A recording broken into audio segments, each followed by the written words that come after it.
Snow fell softly outside the cafe window as the little girl pressed her tiny hands against the glass, watching people laugh and hurry past with Christmas shopping bags. Inside, the warmth of the cafe should have felt comforting, but for Emily Parker, it only made the silence at her table feel heavier. Her blind date was already 30 minutes late. Emily glanced down at her phone again, hoping for a message, any message. Nothing. Across from her sat her 6-year-old daughter, Lily, swinging her legs under the chair and quietly drawing snowflakes on a napkin. "Mommy," Lily whispered gently, "is your friend coming?" Emily forced a smile that barely held together. "I think, maybe he's just running late." But deep down, Emily already knew the truth. He wasn't coming, and that wasn't the worst part. The worst part was that this wasn't the first time. Being a single mother had slowly turned dating into something complicated, awkward, and often humiliating. Most men seemed interested when they heard her voice on the phone or saw her profile picture online. But the moment they discovered she had a child, their enthusiasm usually faded like footprints in fresh snow. Tonight had been different though. Or at least she thought it was. The man had sounded kind on the phone. He said he admired single mothers. He said he respected strong women. But 20 minutes ago Emily had received a message that shattered that hope. "Sorry, I didn't realize you were bringing your kid. I'm not ready for that." That was it. No apology. No explanation. Just rejection. Emily quietly turned her phone face down so Lily wouldn't see the message. But children have a way of sensing sadness adults try to hide. "Mommy," Lily said softly, "did he not come because of me?" Emily's heart shattered. She reached across the table and gently held Lily's small hands.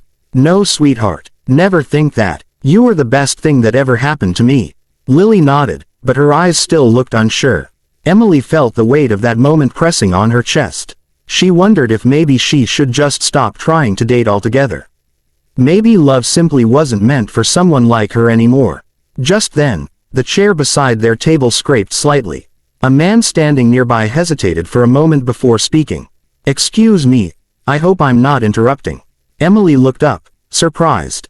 The man was tall, maybe in his mid-30s, wearing a simple coat dusted with snow. His expression was warm but slightly nervous. "I couldn't help overhearing," he said gently.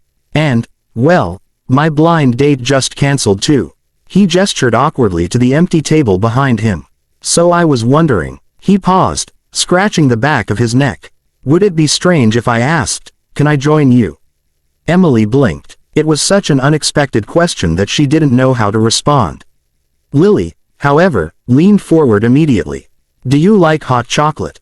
she asked seriously. The man chuckled. "I love hot chocolate." "Then you can sit," Lily declared. Emily couldn't help laughing. "Well," she said softly, "I guess that settles it."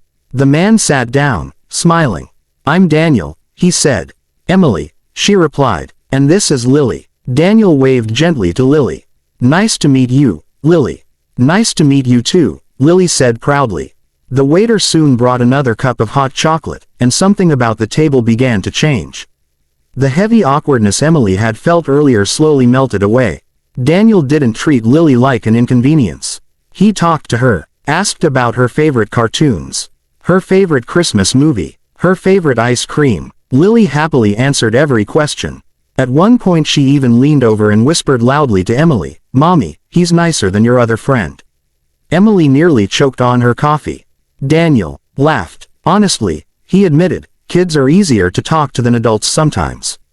Emily raised an eyebrow. "You sound experienced." Daniel smiled quietly. "I have a daughter too." Emily blinked again. "Really? 7 years old," he said. "Her name's Ava." "Where is she tonight?" "With my sister," Daniel replied. "I didn't want to drag her to a blind date that might end badly." They both laughed. For the first time in months, Emily felt like she was talking to someone who actually understood her life. Someone who didn't see her daughter as baggage. Someone who saw her as a mother, and respected it. Time passed quickly. Soon the cafe lights dimmed slightly as the evening crowd thinned. Outside, Christmas lights sparkled across the street. Daniel looked at Lily. "Do you like Christmas markets?" Her eyes lit up. "Yes." Daniel looked at Emily. "There's one 2 blocks away. My daughter loves it." Emily hesitated for a moment. But Lily grabbed her hand. Please, Mommy. Emily smiled softly. All right. So the three of them stepped out into the snowy evening. The air was crisp, the street glowing with warm lights and laughter. They walked through the Christmas market together, passing stalls filled with ornaments, gingerbread, and warm cinnamon pastries. Lily insisted on trying everything. Daniel ended up buying 2 gingerbread cookies shaped like snowmen. Strictly for research purposes, he joked. Lily giggled. Emily watched them walking together and felt something strange. A feeling she hadn't allowed herself to feel in a long time. Hope. Later, as they stood near a small stage where carolers were singing softly, Lily tugged on Daniel's sleeve. Can Ava come next time? Daniel looked surprised. Next time? Yes, Lily said confidently. We're friends now. Emily quickly tried to apologize. But Daniel smiled warmly. I think Ava would like that. He looked at Emily for a moment. Actually, I would too. Snow continued to fall as they walked back toward the cafe. Before parting ways, Daniel hesitated slightly. Emily, would it be okay if we met again? Emily glanced down at Lily, who was practically bouncing with excitement. Then she looked back at Daniel. I'd like that. Weeks passed. Then months. What started as an accidental meeting slowly grew into something beautiful. Lily and Ava became inseparable. Daniel and Emily learned to support each other through the chaos of single parenting. School projects, bedtime stories, unexpected sick days. Slowly, their 2 small families blended together.